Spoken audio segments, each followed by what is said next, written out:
It was a violent crash that sent a baby strapped in a car seat flying 25 to 40 feet through the air and into some snow. When you look at the wreckage here, it's hard to believe anybody survived. But they did, both the mother and her 6-month-old baby.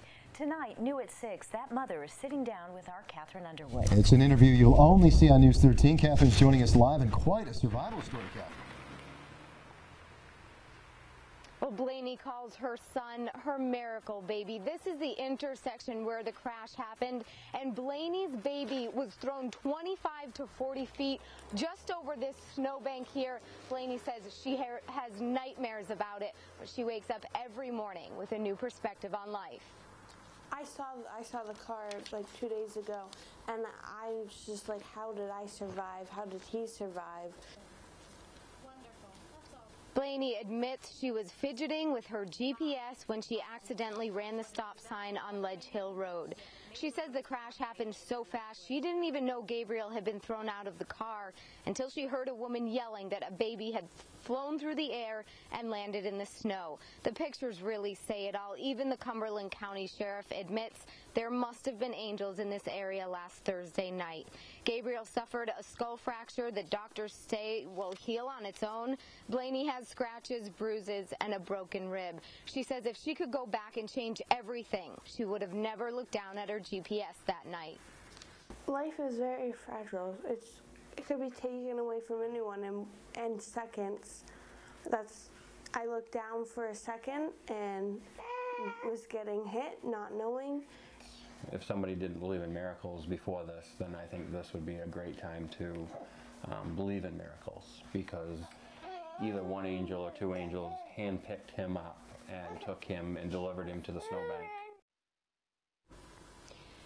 Blaney has been cited for running that stop sign and also for distracted driving. She'll have to pay $250, but she says it's a small price to pay for their lives and for an invaluable life lesson.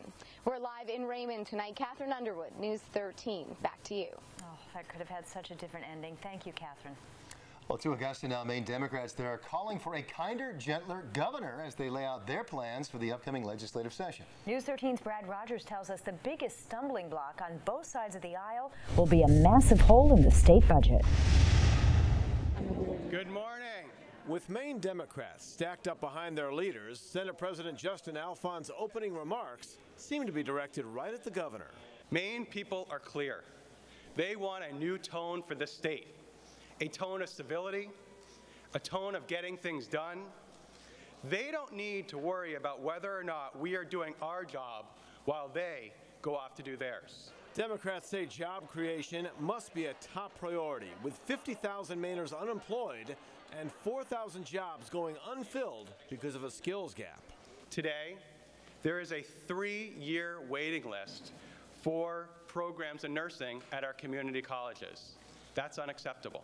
Republicans, though, take credit for creating 7,000 jobs in the last year.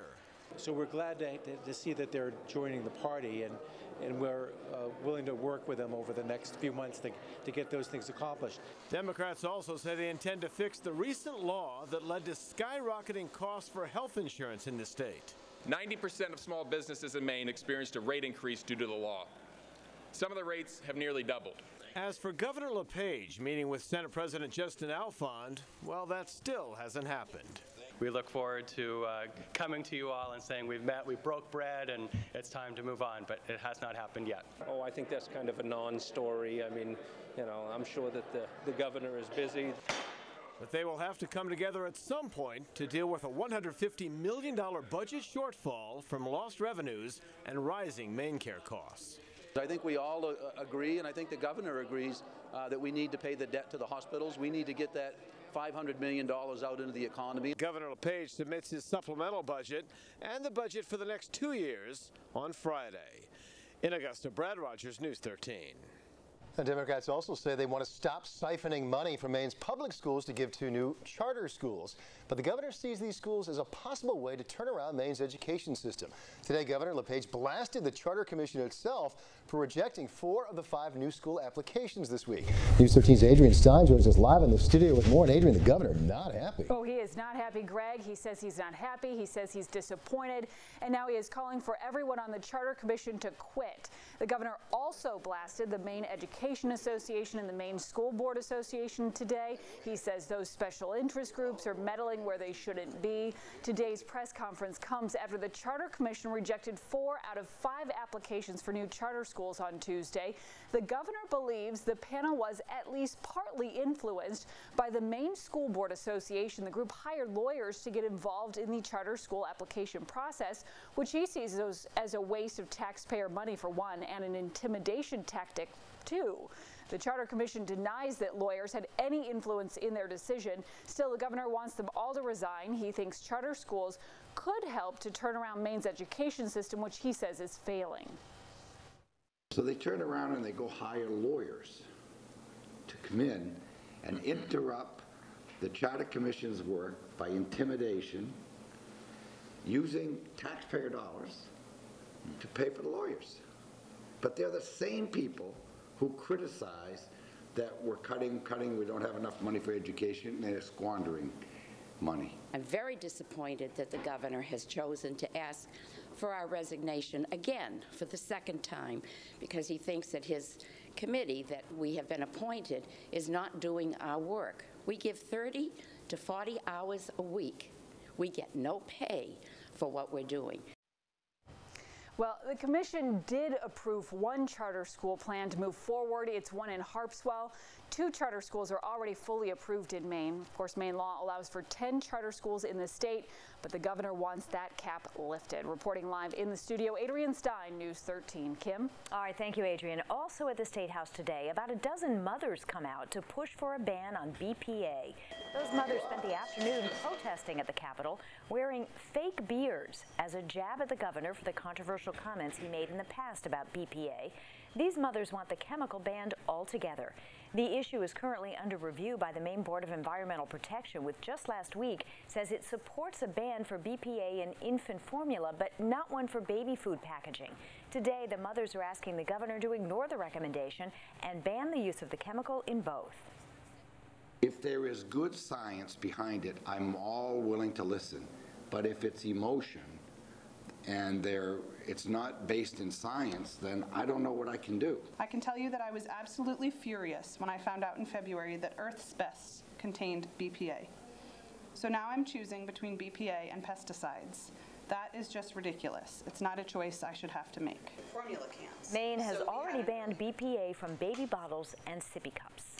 Police in Lebanon are on the trail of a man who shot a homeowner during an attempted robbery. Officers say the man, who has been on the run since yesterday afternoon, should be considered armed and dangerous. News 13's Marissa Bodner has been covering this story for us since it first broke and joins us now from the State Police Barracks in Alfred. What's the latest, Marissa?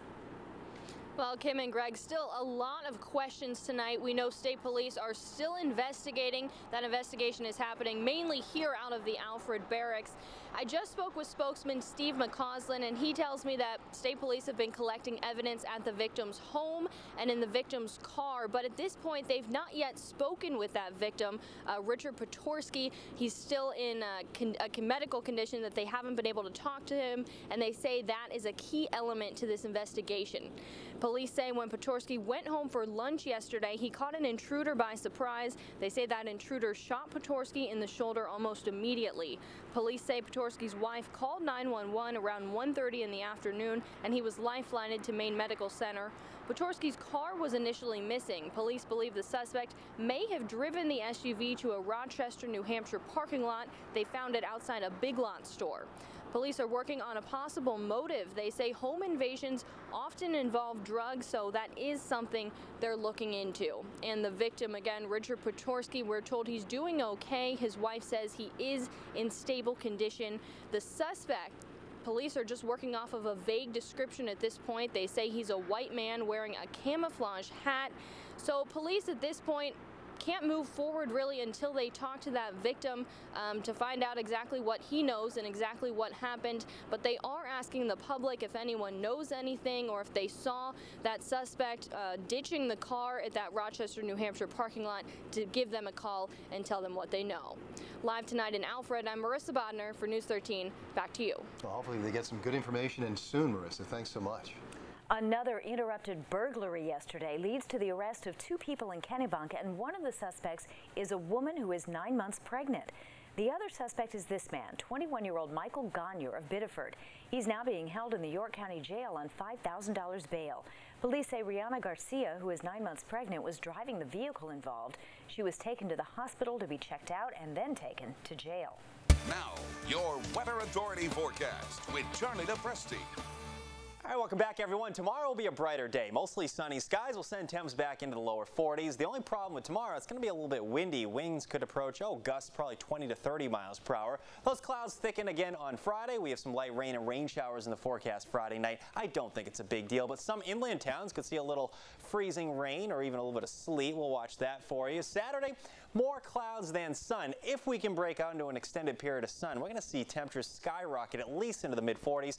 I'm not convinced we're going to see a lot of sunshine, though. I think those clouds are going to hang tight for a period early in the weekend. Regardless, it stays mild through the weekend. Here's Doppler HD tonight, a pencil-thin line of rain and snow drifting across the region ahead of a cold front that is moving through as we speak. Let's zoom in a little bit closer. I'll show you where we're still seeing a few rain and snow showers here. In Portland, we had our rain shower about 2 hours ago. Some upslope snow showers are getting going in the mountains, but heading back through Kennebec County, also mainly back through Augusta and Waterville, you're seeing a little bit of on and off light rain and possibly a little bit of light snow indicated by the winter mosaic radar there. Skies will clear out pretty quickly tonight as the wind shifts over to the northwest. You can easily make out our cold front. You see it right in here.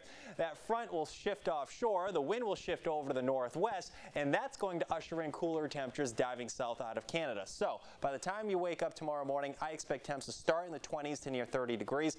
But I'll tell you, there's not a lot of cold air behind this front. We're actually going to see temperatures make it to around 40 degrees again tomorrow. So full sunshine returns tomorrow and temps stay seasonably mild. We're out of the gates with temps in the 20s to near 30 this 7 o'clock in the morning. In the mountains, notice upslope snow showers keep going there through at least midday or so. Here we are around midday, 1:30 in the afternoon. High temps should make it to around 40 degrees. Should be a nice looking day, but it will feel cooler thanks to a stiff northwesterly wind. Okay, now heading into Friday, our brightest portion of the day will be during the morning.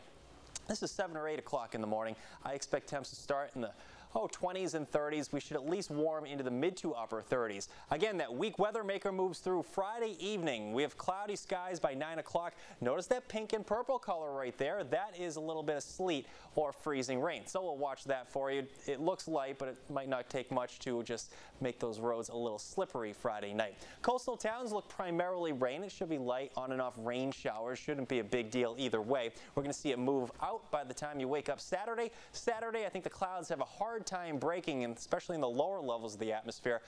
Temps should stay in the lower to mid 40s. Regardless, that's a good 10 degrees above normal. I think both Saturday and Sunday will be mainly dry. However, I can't rule out a shower early on Saturday and again late on Sunday. After that, all eyes will be on this Arctic air building over Canada next week. That's going to try to make a run at us by late next week. I think Friday and Saturday and late next week, probably around, let's see, the 17th and 18th, could be the coldest air of the season, coldest air of the winter. I'm talking highs in the single numbers and lows well below zeros. That kind of air mass that could be heading our way. Okay, sunshine returns tomorrow. Look for some light rain or rain showers Friday night. Clouds will thicken on Friday. That day should be dry. Both Saturday and Sunday, more clouds than sun with temps in the 40s. More light rain or rain showers on Monday. No big storms, guys, just these little weak impulses moving through. And it'll be nice to get some sunshine back tomorrow, I think. I agree. Yeah, I think we better appreciate this while we can. Sounds like it. it. We can. Yeah, real cold late next week. Really cold. It sure does. All right, thank you, Charlie.